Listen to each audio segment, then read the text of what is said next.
이제 매일 3번 통화를 했다. 그리고 자주 한 것 아니다라는 이 박 전 대통령의 이 증언이 조금 앞뒤가 안 맞는다라는 얘기가 여러분들 느끼실 텐데 확실한 증거를 저렇게 눈앞에 제시해도 전면 부인하고 있는 박 전 대통령 과거의 특검의 얘기 먼저 듣고 오겠습니다. 최순실과 그 대통령 사이에 그 긴밀한 의사 연락이 있었다는 그런 정황을 포착하고 특검에서는 출범 이래 지금까지 두 사람이 어떤 식으로 통화를 했는지에 대해서 다각도로 조사를 해왔습니다. 2016년 4월부터 2016년 10월 26일까지 약 570회 정도 통화가 있었던 것으로 밝혀졌고 2016년 9월부터 10월 26일까지는 127회 통화가 된 것으로 드러나서 아마 네, 뭐 실제로 저희 채널A 단독 보도에 의하면 하루에 이제 3번이나 통화를 한 셈인데 그렇죠. 검찰에서 이런 증거 자료를 제시했는데도 불구하고 박 전 대통령은 내 기억엔 그런 적이 없다. 뭐 이렇게 얘기를 하고 있다는 거예요. 네, 그렇습니다. 이건 지금 이제 검찰에서의 그 대면 조사에서 벌어진 일입니다. 대면 조사에서 9개월간 845회인데 사실 평균 잡아서 하루에 3번이지 하루에 뭐 그 10회 이상 통화한 날도 많았어요. 보니까 뭐 하루 한 번도 통화 안 한 날까지 합치면 평균적으로 3번이라는 얘기고. 그렇죠. 예. 그러면 사실상 이 통화 기록이라는 것은 실질적으로 그 통화 기록을 가져다가 들이대면서 이렇게 통화했다라고 특검이, 그러니까 검찰 특수본이 이제 그 압박을 하면서 증언을 유도하는 과정이었는데 그 과정 속에서도 박 전 대통령은 나는 그런 기억이 없다라고 이야기를 했다는 거예요. 물론 이제 법정에서도 이제 특검이 이 증거를 이제 제시를 할 겁니다. 그런데 우리가 추측할 수 있는 건 그럼 법정에서는 박 전 대통령이 다를 것인가. 분명히 이 모든 기록이 다 있고 기록의 어떤 내용은 없더라도 두 사람이 통화한 확실한 어떤 증거를 들이댐에도 불구하고 기억에 나지 않는다고 하는 그 검찰 앞에서 그랬다면 법정에서도 사실은 그것을 내가 이렇게 통화를 했다라고 순순히 인정할 리가 없다라고 지금 추측할 수 있는 거죠. 예. 박준 변호사님. 매일 3번 통하면 많이 한 건 아닙니까? 평균적으로? 일반 뭐 배우자 간에 뭐 3번 이상 하는 경우도 많지 않다고 제가 지금 알고 있는데 3번 정도면 뭐 사람마다 생각은 다를 수가 있지만 많다고 보는 게 맞는 것 같습니다. 다만 이거는 증거 자료로 아마 제출할 거고 그렇죠. 박 전 대통령의 어떤 의사를 물을 가능성은 없어 보이고요. 뭐 묻는다고 뭐 물을 수 있어 재판장이 물을 수는 있지만 묻는다고 하더라도 아마 검찰에서 진술한 대로 아마 인터뷰한 대로 기억에는 뭐 잘 모르겠다라고 아마 진술할 가능성이 아주 큽니다. 결국은 이제 이거 말고 다른 어떤 증인들 과정에서 어떤 표정이라든지 가장 중요한 거는 피고인 신문입니다. 박근혜 전 대통령에 대한 신문을 하는 과정에서 뭐 검찰이라든지 특히 법원에서 질문할 때 이렇게 800몇 번 했는데 이거 정리하고 질문할 때 과연 어떻게 답변하라는 부분인데 피고인 신문은 증인 신문이 다 끝나고 지금 해야 될 부분이거든요. 예. 그렇기 때문에 이 증인 신문 과정에서 이걸 들을 수가 없고요. 피고인 신문을 했을 때는 박 전 대통령은 과연 어떻게 생각하는지 그때쯤은 알 수 있을 걸로 보입니다. 일단 뭐 과거에는 자주 한 것 아니다. 최순실 씨의 통화에 대해서 이렇게 얘기했는데 또 하나 있습니다. 면전에서 제시한 청와대 문건 유출에 관한 증거와 진술도 박 전 대통령 전면 부인했다는 전언입니다. 관련 얘기부터 한번 들어보시죠. 제가 큰 틀에서 대통령 뜻에 따라라고 얘기를 한 거는 자료 이런 걸 보내서 의견도 한번 좀 들어봐라. 그래서 반영할 건 있으면 반영해라는 말씀이 있으셨기 때문에 피청구일의 말씀하고는 전혀 무관한 보고 문건입니다.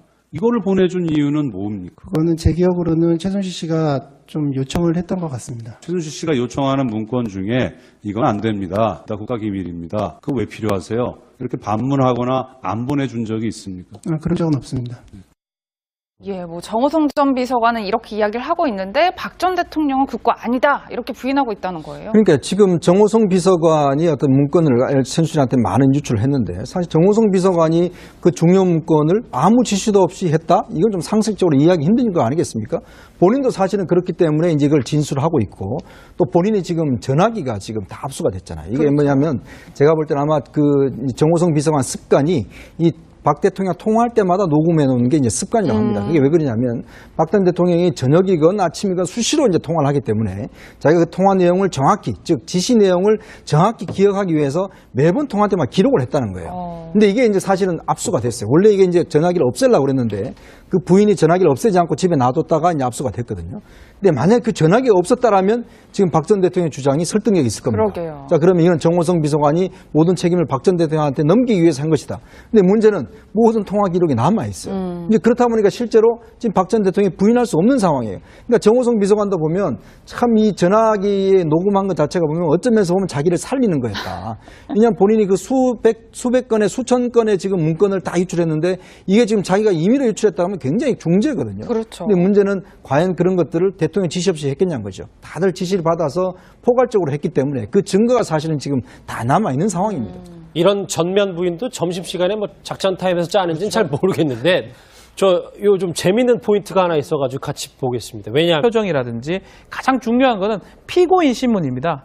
박근혜 전 대통령에 대해서 신문을 하는 과정에서 뭐 검찰이라든지 특히 법원에서 질문할 때 이렇게 800 몇 번 했는데 이거 정리하고 질문할 때 과연 어떻게 답변하라는 부분인데 피고인 신문은 증인 신문이 다 끝나고 지금 해야 될 부분이거든요. 예. 그렇기 때문에 이 증인 신문 과정에서 이걸 들을 수가 없고요. 피고인 신문을 했을 때는 박 전 대통령은 과연 어떻게 생각하는지 그때쯤은 알 수 있을 걸로 보입니다. 일단 뭐 과거에는 자주 한 것 아니다.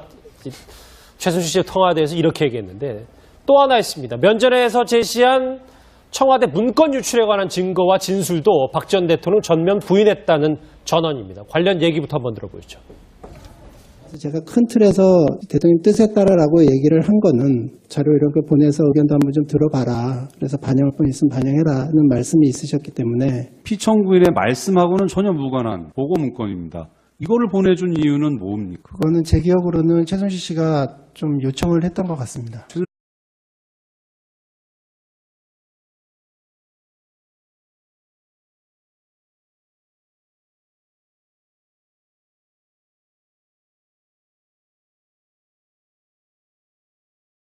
이제 매일 3번 통화를 했다.